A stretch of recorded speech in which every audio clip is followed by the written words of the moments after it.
रियासती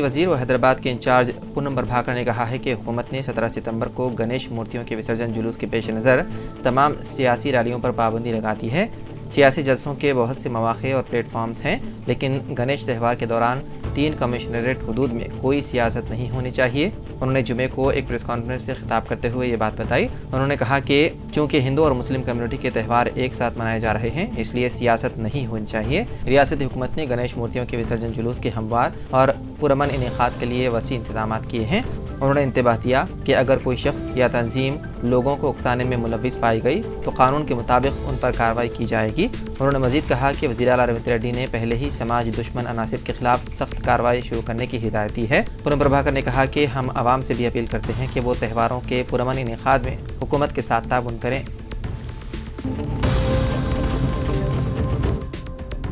रियासत आंध्र प्रदेश की पुलिस ने तिरुपति में गांजे की डोर डिलीवरी करने वाले नौजवान को कर लिया गिरफ्तार। मुलजिम के कब्जे से 22 किलो गांजा बरामद हुआ। ओजी कोप्पम नगरीय मंडल का एक नौजवान श्रीनिवास बुरी आदतों का शिकार हो गया।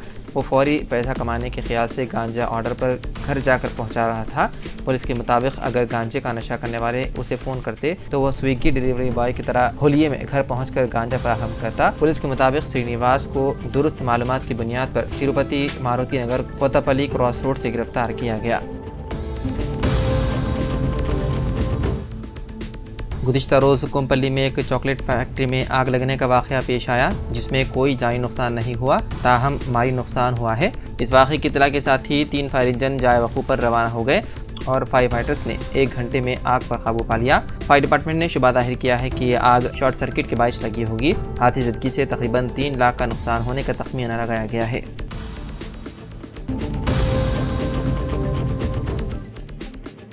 बुलडोज़र चलाने की धमकी पर सुप्रीम कोर्ट की गुजरात हुकूमत पर सरदनिश। सुप्रीम कोर्ट ने आज कहा कि जुर्म में मुलविस होने का इल्ज़ाम किसी जायदाद के इन्हेदाम की बुनियाद नहीं बन सकता और ऐसी कार्रवाइयों को मुल्क के कवानीन पर बुलडोज़र चलाना तस्वुर किया जाएगा। जस्टिस ऋषिकेश राय, जस्टिस सुधांशु धौलिया और जस्टिस SVN भट्टी पर मुश्तमिल बेंच ने एक मकान के इन्हेदाम से मुतालिक दरख्वास्त की समाअत के दौरान ये तबसरा किया। अदालत उज़्मा ने कहा कि एक ऐसे मुल्क में जहाँ रियासत के इक़दाम कानून की हुक्मरानी के ताबे होते हैं, किसी रुकन ख़ानदान का गैर कानूनी दाखिला उसी ख़ानदान के दीगर अरकान के खिलाफ कार्रवाई या उनके कानूनी तौर पर तामीर करदा मकान के इन्हेदाम की बुनियाद नहीं बन सकता।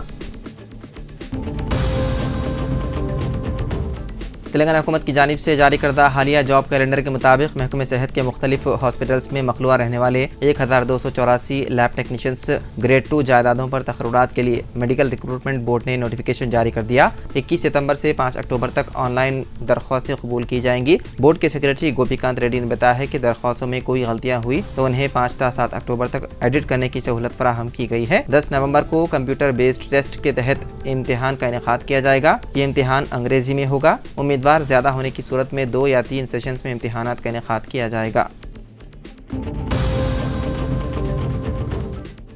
दिल्ली के वज़ीर आला अरविंद केजरीवाल को सुप्रीम कोर्ट से राहत हासिल हुई और उनकी रिहाई की राहें हमवार हो गई। गुज़िश्ता 156 दिनों से जेल में महरूस केजरीवाल की दरख्वास्त जमानत को सुप्रीम कोर्ट ने मंजूर कर लिया। वाज़ेह रहे कि दिल्ली शराब पॉलिसी से मुताल्लिक़ मुबैना घोटाले के मामले में केजरीवाल की जमानत की दरख्वास्त पर सुप्रीम कोर्ट की जस्टिस सूर्यकांत और जस्टिस उज्ज्वल भूयां की बेंच ने सुनाया। ताहम जमानत देते हुए सुप्रीम कोर्ट ने कुछ शराइत भी आयद किए हैं। जेल से बाहर आने के बाद केजरीवाल किसी फाइल पर दस्तखत नहीं कर पाएंगे। इसके अलावा उनके दफ्तर जाने पर भी पाबंदी होगी। हाल ही में दिल्ली के साबिक़ नायब वज़ीर आला मनीष सिसोदिया और BRS रुकन कानून साज काउंसिल के कविता की इसी मामले में दरख्वास्त जमानत मंजूर की जा चुकी है और वो सुप्रीम कोर्ट से जमानत मंजूर होने के बाद जेल से रिहा हुए।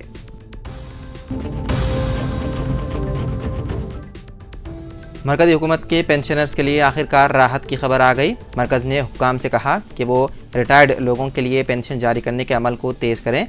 मरकज़ी हुकूमत की तरफ से किए गए मुआयने में पता चला कि रिटायर्ड लोगों को अपनी पेंशन की कार्रवाई में बहुत सी मुश्किलात का सामना है। हाल ही में एक सरकारी मेमोरेंडम के ज़रिए इस बात पर रोशनी डाली गई कि पेंशन के मामलात को हतमी शक्ल देने में बढ़ती हुई ताख़ीर की वजह से तमाम मरकज़ी पेंशनर्स मुतासिर हो रहे हैं। वज़ारत ख़ज़ाना के तहत सेंट्रल बोर्ड ऑफ बिलवास्ता टैक्स और कस्टम्स ने एक दफ्तरी मेमोरेंडम जारी किया, जिसमें हुकाम को हिदायत दी गई है कि वो CCS यानी कि पेंशन रूल साल 2021 के तहत मुकर्रर करदा टाइमलाइंस की तामील करें।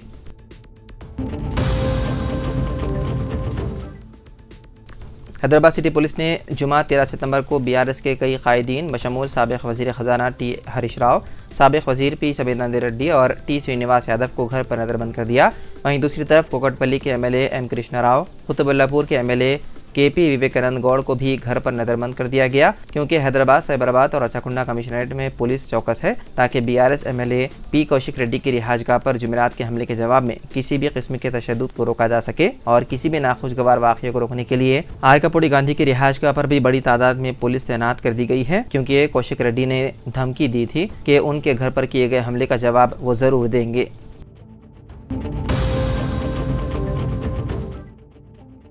आंध्र प्रदेश की वज़ीर बहबूद ख़वातीन अतफ़ाल जी संध्या रानी ज़िले विजयनगरम में गुज़िश्ता रोज़ उस वक्त बाल बाल बच गई जब उनके काफ़िले में शामिल पुलिस की गाड़ी मुखालिफ सिम से आने वाली एक दूसरी गाड़ी से टकरा गई। पुलिस स्क्वाड गाड़ी में सवार 5 पुलिस मुलाजिमीन इस हादसे में जख्मी हो गए। रंबाधारापुरम मंडल के गाँव बोसाया विलासा में उस वक्त ये हादसा पेश आया जब वज़ीर संध्या रानी सिल्वर से मंटाड़ा में एक प्रोग्राम में शिरकत के लिए जा रही थी।